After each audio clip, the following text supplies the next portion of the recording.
Hello and welcome dear students. ये हमारा KVS NVS tier 2 exam का रिजल्ट जल्दी ही डिक्लेयर होने वाला है। उसके बाद में अपनी नेक्स्ट स्टेप क्या होंगी, डीवी और साथ में अपना इंटरव्यू। तो डीवी के लिए देखिए, इसमें हम पीजीटी टीचर के लिए जो डॉक्यूमेंट होंगे, डॉक्यूमेंट वेरिफिकेशन के टाइम जो चाहिएंगे उनकी हम बात करेंगे, ठीक है। साथ ही हम रिजर्वेशन रूल की एज रिलैक्सेशन, इसमें वेटिंग लिस्ट है या नहीं, सब कुछ डिस्कस करेंगे। इसमें कैटेगरी वाइज जो सर्टिफिकेट बनने वाले हैं उनका क्या फॉर्मेट रहेगा, क्या वैलिड फॉर्मेट रहेगा और किस डॉक्यूमेंट्स के लिए आपको एफिडेविट बनवाने हैं, सब कुछ डिस्कस करेंगे। सो वीडियो में लास्ट तक बने रहिएगा। साथ ही देखिए, अपने चैनल पे जो है वो इंटरव्यू के लिए बेसिक्स क्लासेस चल रही हैं, तो आप लोग जो है ज्वाइन कर लीजिएगा। ओके, इसमें मैं बात कर लूँ तो इसके अंदर आप लोगों को जो है यहाँ पे पर्सनल डिटेल्स के लिए एक फॉर्म मिलेगा। वहाँ पे जब आप जाओगे, जब भी अपना डॉक्यूमेंट वेरिफिकेशन करवाने जाओगे, उसके अंदर देखिए कैपिटल लेटर्स में आप पहले घर पे 2-3 बार ट्राई कर लेना है, क्योंकि वहाँ बार बार आप लोगों को फॉर्म देंगे नहीं वो। तो अपना जो है नाम कैपिटल लेटर्स के अंदर होना चाहिए, ठीक है। अपना नाम कैपिटल लेटर्स में भरना है, फादर्स नेम भरना है, अपने एग्जाम के रोल नंबर भरनी है। आप देखिए, काफ़ी स्टूडेंट को रोल नंबर अगर याद नहीं हो तो आपकी जो OMR की कॉपी आई थी उसमें लिखा हुआ है, या फिर जब भी आपका टीयर 2 का रिजल्ट आएगा तो आपकी सारी डिटेल अपलोड हो जाएंगी उस ऑफिशियल वेबसाइट पर जो आपका अकाउंट बनाया था।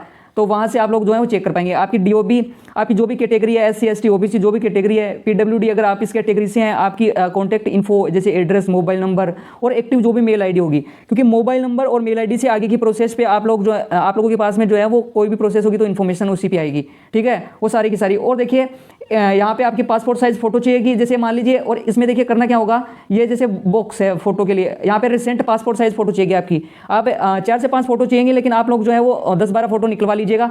फोटो इसमें जो आपको अफिक्स करनी है, उसके बाद में सिग्नेचर करनी है। और सिग्नेचर कैसे करने होंगे, वही सिग्नेचर जो फॉर्म में किए हैं, दूसरे नहीं करने हैं आपको, कहीं आप दूसरे कर जाओ। तो जो सिग्नेचर किए हैं वो सिग्नेचर आधे तो इस फोटो पे आने चाहिए और आधे बाहर आने चाहिए। ऐसे फॉर्म के अंदर एक बॉक्स बना होगा, उस बॉक्स के अंदर आप लोगों को करने होंगे, आधे फोटो पे, आधे थोड़े से बाहर, हाफ हाफ करके करना होगा, ठीक है। ये फॉर्म आपको मिलेगा वहीं जब आप लोग डीवी के लिए जाएंगे। आपको पहले से ये वाला फिल करके लेके नहीं जाना है। और इसमें प्रोसेस क्या होगा, देखिए, आपको ये वाला डेटा देना होगा, फिर अपने डॉक्यूमेंट पैनल को देने होंगे, फिर वो चेक करेंगे। ओके, अब देखिए एजुकेशनल क्वालिफिकेशन पे चलते हैं। ये वाले डॉक्यूमेंट्स आपको ओरिजिनल लेके जाने हैं। देखिए, पीजीटी के लिए हम बात कर रहे हैं, ठीक है। पीजीटी के लिए बात करें तो आपकी जो ग्रेजुएशन की मार्कशीट और डिग्री सर्टिफिकेट है, देखिए मार्कशीट तो ले आते हैं लेकिन कॉलेज से डिग्री लेके नहीं आते हैं। तो आप लोगों को अपनी कॉलेज से जाके या फिर जहाँ से यूनिवर्सिटी से जाके, जहाँ भी आपकी पहले तो आप कॉलेज जाएगा, कॉलेज में अगर ना हो तो फिर यूनिवर्सिटी, ओरिजिनल डिग्री चाहिएगी, क्योंकि डिग्री वहाँ पे चेक होगी, उसी को प्रायोरिटी दी जाती है।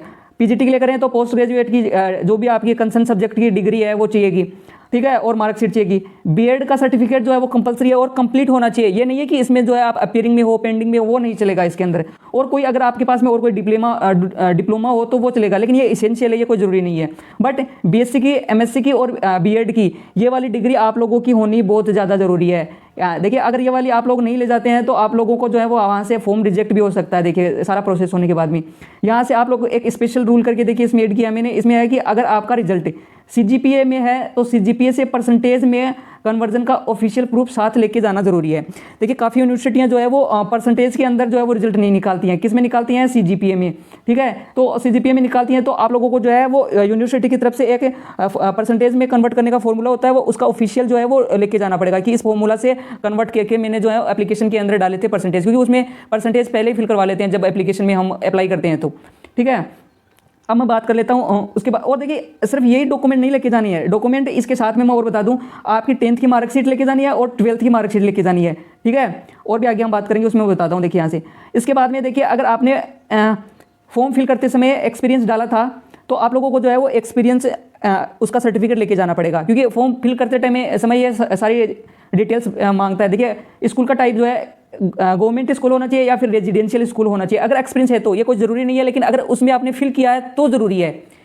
जब आपने अप्लाई किया था ना फॉर्म टीयर 1 से पहले, तो तब फिल किया था तो ज़रूरी है, अदरवाइज ज़रूरी नहीं है। उस स्कूल का पूरा नाम जहाँ आपने पढ़ाया है और वहाँ से जो है जिस डेट से आपने ज्वाइन किया और जिस डेट को रिजाइन किया, या फिर अभी अगर करंटली पढ़ा रहे हो तो उसका पूरा सेशन वाइज और वहाँ के प्रिंसिपल से अटेस्टेड होना चाहिए, ठीक है। उसके बाद में हम चलते हैं। उसके बाद में देखिएगा, यहाँ पे देखिएगा एक डॉक्यूमेंट लिस्ट मैंने बना रखी है, इसके अंदर देखिएगा सबसे पहले पासपोर्ट साइज फोटो आप लोग जो है वो 10 फोटो लेके जाएंगे। वैसे तो 4 से 5 फोटो में काम चल जाता है, बट देखिए और अगर फोटो होगी तो आप कहाँ से निकलवाते फिरेंगे, तो इसके लिए आपको 10 फोटो मिनिमम, मैं तो यही सजेस्ट करूँगा। आपको अपनी आइडेंटिटी के लिए आधार और पैन कार्ड या फिर वोटर आईडी लेके जानी है, बट प्रायोरिटी आधार कार्ड को दी जाती है, तो आप लोग आधार कार्ड लेके जाएंगे। देखिए आधार कार्ड में आपकी फोटो अगर बहुत पुरानी है, अपडेट नहीं करवाई, तो अभी अपडेट करवा लीजिए। देखिए पहले तो पता था मुझे 1 महीना लगता था अपडेट होने में, जो डेमोग्राफिक अपडेट होता है, बट अभी शायद 15 दिन होंगे मुझे लगता है। लेकिन अगर महीना भी लगता है तो आप लोग जो है वो अपडेट करवा लीजिए, क्योंकि डीबी होने तक शायद महीना भी लग सकता है, तो आप लोगों का अपडेट हो जाएगा। उसमें पूरी जो अपना आधार कार्ड है उसमें आपकी फोटो जो है वो अभी करंट की होनी चाहिए, और फिंगरप्रिंट भी उसके अंदर अपडेटेड होने चाहिए, अपने जो थंबप्रिंट्स होते हैं, ठीक है, तो वो अपडेट करवा लेना। आधार कार्ड को ही प्रायोरिटी देनी है।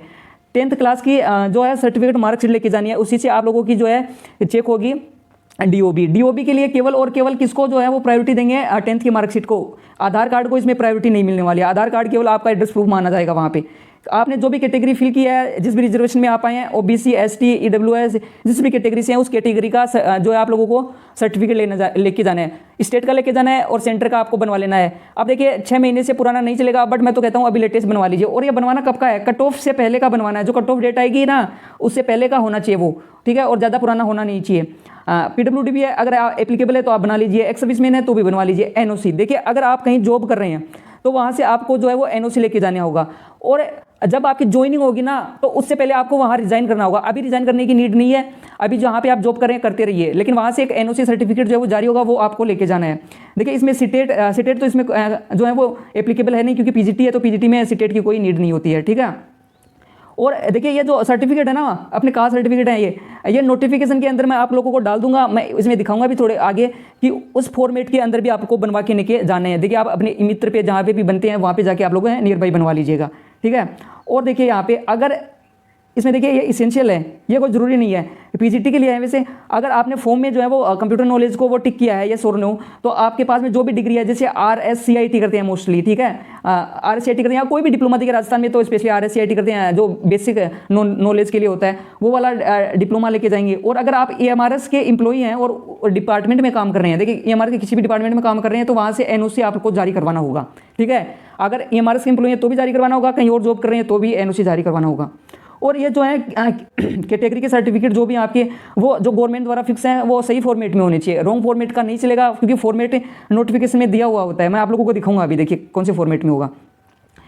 आप लोगों की जो है वो एलिजिबिलिटी क्या होगी, देखिए कब आप लोगों का जो है वो फॉर्म जो है वो रिजेक्ट हो सकता है। एक बार इस पर डिस्कस कर लेते हैं। देखिए रिजेक्शन क्यों होता है, अगर ये इश्यू मिले तो आपका सिलेक्शन रुक सकता है डॉक्यूमेंट के अंदर। देखिए यहाँ से चेक करिएगा, एज अगर आप एज लिमिट पार कर चुके हैं, जितनी एज है, मैं आगे डिस्कस करूँगा कितनी एज चाहिए, कितना क्या रिलैक्सेशन मिल रहा है। अगर आपके पास में बीएड की डिग्री पूरी नहीं है तो आपका रिजेक्शन जो है वो हो सकता है। इसमें अपेयरिंग नहीं चलेगा, बीएड पहले ही कंप्लीट होनी चाहिए आपकी कट ऑफ से पहले, ठीक है, जब कट ऑफ आएगी। और अगर पीजीटी के लिए जो मास्टर डिग्री है रिलेवेंट सब्जेक्ट में, मान लीजिए आप केमिस्ट्री सब्जेक्ट से हैं, तो आपकी केमिस्ट्री सब्जेक्ट के अंदर जो है वो डिग्री होनी चाहिए एमएससी की। जो 2 साल का जो एमएससी आपका होता है, उसके अंदर दोनों साल में एक स्पेसिफिक सब्जेक्ट होना चाहिए केमिस्ट्री का, दोनों ईयर के अंदर। ऐसे ही मैथमेटिक्स है तो मैथमेटिक्स का एक सब्जेक्ट होना चाहिए, फिजिक्स का तो फिजिक्स का एक सब्जेक्ट होना चाहिए, एटलीस्ट एक तो होना ही चाहिए, क्योंकि अलग अलग ब्रांचें चलती हैं फिजिक्स के अंदर। तो हर सब्जेक्ट का जो भी आपका पर्टिकुलर सब्जेक्ट है, उसके अकॉर्डिंग आपके पास में मास्टर डिग्री होनी जरूरी है, ठीक है। और वही बीएससी के अंदर भी होनी जरूरी है। कैटेगरी का सर्टिफिकेट अगर गलत है तो देखिए वैसे तो एक बार चांस मिलता है, लेकिन अगर नहीं मिला ना तो वहीं आपको रिजेक्ट कर दिया जाएगा। और साथ में आपने जो फॉर्म में इन्फॉर्मेशन दी है वही ओरिजिनल लेके जानी है इन्फॉर्मेशन, वहाँ पे कोई भी फेक इन्फॉर्मेशन नहीं लेके जानी है, ठीक है। आगे चलता हूँ मैं एज के लिए। देखिए एज के लिए ऑफिशियल नोटिफिकेशन में जो रिलैक्सेशन मिलते हैं मैं वो शेयर कर दूंगा, वहाँ से आप लोग चेक कर लेना। नॉर्मल मैं यहाँ पे बता देता हूँ। देखिए एक मैक्सिमम एज 40 ईयर्स। देखिए मिनिमम तो आपकी इसमें मिनिमम से तो आपको कोई लेना नहीं है, क्योंकि 18 या 21 जो है एज होती है, और जिसने भी पीजीटी का फॉर्म भरा है वो 18 और 21 से तो प्लस है। बट मैक्सिमम के लिए ज़्यादातर इसमें मैक्सिमम ही चलता है, तो 40 ईयर्स होना चाहिए इसके अंदर, जो भी जनरल कैटेगरी है, ठीक है। और मैक्सिमम जो है अगर आप SC ST OBC जो है वो इंडियन गवर्नमेंट के जो रूल रेगुलेशन है वो नोटिफिकेशन में आया था, मैं बता दूंगा। और EMRS के लिए 55 साल बाहर ही छूट है। देखिए अगर आप EMRS के एम्प्लॉई हैं, चाहे किसी भी डिपार्टमेंट में हैं या KVS के हैं या फिर NVS के हैं, तो आपकी मैक्सिमम एज 55 है। अगर आप EMRS KVS NVS के एम्प्लॉई नहीं है तो आपकी 40 ईयर जो मैक्सिमम एज रहने वाली है, ठीक है। नेक्स्ट चलिए, देखिए आपको एक पुलिस वेरिफिकेशन का सर्टिफिकेट बनवा के लेके जाना है कि आप पे कोई केस तो नहीं फाइल हुआ है, क्रिमिनल केस कोई पेंडिंग तो नहीं है, कोई FIR तो नहीं है। अपने नियर बाई पुलिस स्टेशन से बनवाना है, और वो अपनी तरफ से भी चेक करवाएंगे, लेकिन आप लोगों को एक बनवा के लेके जाना है। एक मेडिकल सर्टिफिकेट भी आप लोगों को चाहिए होगा। अगर आप PWD कैटेगरी से हैंडीकैप हैं तो वहाँ से आपको गवर्नमेंट जो डॉक्टर होते हैं उनसे जो है वो अटेस्टेड करवा के लेके जाना है। और वैसे नॉर्मल भी आपको जो है वो एक बनवा के लेके जाना है गवर्नमेंट आपका जो भी पीएचसी लगता है वहाँ से, क्योंकि वो जरूरी है कि आपका कम से कम माइंड तो काम कर रहा है क्या। और ये वाला जो है एक पुलिस वेरिफिकेशन के लिए भी आप लोगों को बनवा के लेके जाना है। और देखिए यहाँ से आप लोगों को ये एक घोषणा पत्र भरवाया जाएगा कि मैं घोषणा करती हूँ सारी डिटेल मैंने फिल किया है, इसमें कोई भी डिटेल हुई तो मेरा जो है वो सिलेक्शन रोक दिया जाए या मेरा एप्लीकेशन जो है वो रिजेक्ट कर दिया जाए, ठीक है। और एक बात देखिए यहाँ से हम फाइनल जो है वो चेकलिस्ट कर लेते हैं। घर से निकलते समय आप लोगों को ये चीज़ें जो है वो एक बार फिर से चेक कर लेनी होंगी, ठीक है। घर से निकलने से पहले ये वाली चेक कर लें। सारे ओरिजिनल डॉक्यूमेंट्स एक फोल्डर में रखें, ओरिजिनल वाले एक में रखने सारे ओरिजिनल। कौन कौन से? 10th 12th BSc MSc BEd और सीटेट अगर एप्लीकेबल तो है नहीं ये वाले, आधार या फिर पेन या फिर वोटर आईडी, और जो भी अपने सर्टिफिकेट है कास्ट सर्टिफिकेट जो भी है अपने बोनाफाइड सर्टिफिकेट भी चलेगा वो लेके जाने हैं।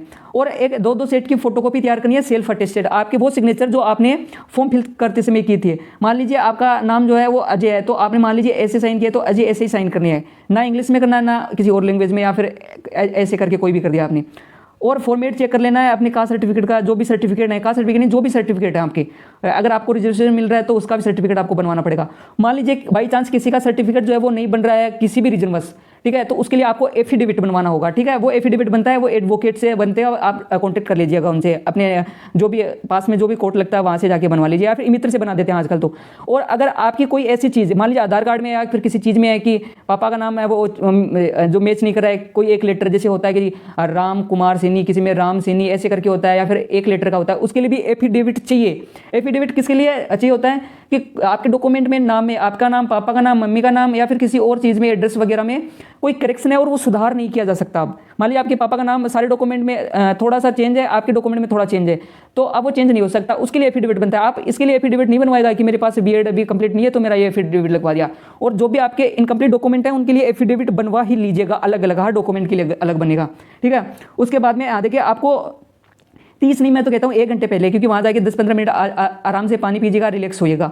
ड्रेस कोड देखिए वैसे तो ड्रेस कोड इसमें कोई फिक्स नहीं है, बट आप एज ए टीचर वहाँ पे जाने वाले हैं तो फॉर्मल और थोड़े प्रोफेशनल कपड़े पहन के जाइएगा और थोड़े हेयर कट वगैरह जो अपने आप को एक टीचर की तरह रिप्रेजेंट करिएगा। वहाँ से क्या है कि पॉजिटिव जो है वो इम्पैक्ट पड़ता है और हमें सिर्फ पॉजिटिव इम्पैक्ट ही डालना है इस पर। देखिए ये वाला रहा केवीएस का, केवीएस और एनवीएस जो है उसके लिए एज रिलैक्सेशन देखिए आपकी जो भी कैटेगरी है उसके अकॉर्डिंग देखिएगा। जैसे SC/ST के लिए 5 साल है, OBC के लिए नॉन क्रीमी लेयर जो होते हैं उनके लिए 3 साल है, और जो भी वुमेन है वो कैटेगरी PGT TGT जो भी पोस्ट है 10 साल है। ऐसे करके आप लोग यहाँ पे चेक कर सकते हैं, ठीक है। अब मैं आप लोगों को सीधा ले चलता हूँ अपने फॉर्मेट में। देखिए केवीएस एनवीएस में जो डॉक्यूमेंट है उनका फॉर्मेट क्या रहने वाला है, ठीक है। मैं सीधा ले चलता हूँ, उसी पे शेयर कर दूंगा, ठीक है। देखिए ये वाला फॉर्मेट किसके लिए है? OBC कैटेगरी के लिए है, ठीक है। जो अंडर ग्रेजुएट जो गवर्नमेंट है सॉरी उसके अकॉर्डिंग जो है वो रहने वाला है। देखिएगा यहाँ से ये ऑफिशियल नोटिफिकेशन आप भी वेबसाइट पर जाकर चेक कर सकते हैं। तो ये जो फॉर्मेट है इस फॉर्मेट में आपकी डिटेल्स फिल होनी चाहिए, ठीक है। ये वाला फॉर्मेट OBC के लिए रहा, ठीक है। वीडियो को पॉज करके देख लीजिएगा। और ये वाला जो है वो किसके लिए है देखिएगा, form of declaration to submitted by OBC candidate, और कम्युनिटी सर्टिफिकेट के लिए ये OBC का रहने वाला है, ठीक है। उसके बाद में ये वाला फॉर्मेट देखिएगा किसके है, SC/ST कैटेगरी के लिए है, ठीक है। और उसके बाद में यहाँ पे ये वाला रहा, ठीक है, ये वाला फॉर्मेट है उसी का। और ये वाला रहा जो भी अपने पास में government name of address of the authority, ये वाला फॉर्मा रहा। इनकम सर्टिफिकेट अगर आप लोगों ने रिजर्वेशन लिया है किसी भी कैटेगरी के अंदर तो जो इनकम सर्टिफिकेट बनता है EWS के लिए वो वाला सर्टिफिकेट रहा ये, ठीक है। तो यहाँ पे पासपोर्ट साइज फोटोग्राफ आपको रिसेंट लगानी होगी। ये वाली जो है जितने भी मैं शेयर कर दूंगा ये वाली PDF यहाँ से आप लोग चेक कर लेना, ठीक है। सो डियर स्टूडेंट्स ये रहा जो एज रिलैक्सेशन पॉलिसी है। देखिए वैसे तो PGT के लिए 40 और 55 ईयर्स किसके लिए, EMRS के जो एम्प्लॉई हैं उनके लिए, बट अगर आप OBC या फिर SC/ST जो भी रिजर्वेशन मिलता है इंडियन गवर्नमेंट रूल के अकॉर्डिंग तो वहाँ से आप लोग चेकआउट कर लेना अपनी कैटेगरी को। अब मैं सीधा आपको ले चलता हूँ अपने फॉर्मेट पे। देखिए जो भी अपने फॉर्मेट रहने वाले हैं सर्टिफिकेट्स को लेके उस पर ले चलता हूँ, ठीक है। ये रहा अपना, देखिए सबसे पहले अपना आ गया है SC/ST कैटेगरी के सर्टिफिकेट के लिए, ठीक है। ये वाला जो है आपको फॉर्मेट इस फॉर्मेट में भी बनवा के लेके जाना है, ठीक है, क्योंकि इसी फॉर्मेट में आपका जो है वो एक्सेप्ट किया जाएगा वहाँ पे। ये SC/ST के लिए हो गया, और ये वाला जो है OBC के लिए हो गया, applying for the upon two post under the government of India, ठीक है। ये वाले बनवा के लेके जानी है ये, क्योंकि वो आपको अपनी स्टेट के भी लेके जाने हैं और ये वाले लेके जाने हैं इसी फॉर्मेट में। आप बता दीजिएगा जहाँ से भी आप बनवाते हैं। और ये देखिए इनकम सर्टिफिकेट के लिए होगा सेम जैसे KVS NVS में था वैसा ही EMRS में है। ये वाला ऑफिशियल नोटिफिकेशन में है जो आपने एग्जाम फिल करते समय जो आपका ऑफिशियल नोटिफिकेशन रिलीज होता है उसी के अंदर देखिए पासपोर्ट साइज फोटो और रिसेंट होती है। ये सारे के सारे एक्स सर्विसमैन के लिए हो गया। मैं ये वीडियो वैसे डाल दूंगा, और अगर आप लोगों को जो PDF है वो कहाँ से मिलेगी तो आप लोगों को EMRS ठीक है। EMRS और KVS की ऑफिशियल वेबसाइट पे चले जाना है, वहाँ से आप लोगों को नोटिफिकेशन डाउनलोड कर लेना है, उसमें दिया हुआ है सब कुछ, ठीक है। इसके अलावा अगर आप लोगों के और कोई पर्सनल सब्जेक्ट रिलेटेड कोई भी क्वेरी हो, आपने कब जो है वो कॉलेज की, कॉलेज में क्या आपके सब्जेक्ट रहे, फिर क्या आपने चेंज किया, कोई भी आपके क्वेरी रहे इससे रिलेटेड, मैंने वैसे तो पूरी कोशिश की है इसमें आपकी सारी क्वेरीज जो हैं वो इसमें हो जाएं, कंप्लीट हो जाएं, लेकिन अगर फिर भी रहती है तो आप कमेंट बॉक्स में मुझे पूछ सकते हैं। और ये PGT के लिए है, ये PGT के लिए है, TGT के लिए नहीं है प्रोसेस। TGT के लिए क्या डॉक्यूमेंट चाहिए उसके लिए मैं आपको सेपरेट वीडियो दूंगा। अगर आपको सेपरेट वीडियो चाहिए तो आप लोग जो है वो ज़्यादा से ज़्यादा सपोर्ट दिखाएं। देखिए आप लोग लाइक शेयर और सब्सक्राइब बिल्कुल भी नहीं करते हैं चैनल को, तो मैं उम्मीद करता हूँ इससे कम से कम ज़्यादा भी नहीं तो 50 से 60 सब्सक्राइबर तो आएंगे। उसके बाद देखिए आपको कल मैं TGT का दूंगा, लेकिन आप लोगों को पहले सपोर्ट दिखाना होगा, तभी देखिए मैं भी मेहनत करूँगा। मैंने आप लोगों के साथ में शेयर किया है कि क्या क्या डॉक्यूमेंट चाहिए और क्या क्या नहीं चाहिए, सारी डिटेल मैंने शेयर कर लिया। एक बार मैं वो ऑफिशियल नोटिफिकेशन दिखा देता हूँ जिसके अंदर वो लास्ट जो एग्जाम हुई थी उसमें किस प्रकार से वो डॉक्यूमेंट चाहिए थे, ठीक है, वो फॉर्मेट क्या था, एक बार मैं डिस्कस कर लेता हूँ थोड़ा सा, फिर हम क्लास को एंड करते हैं। ओके।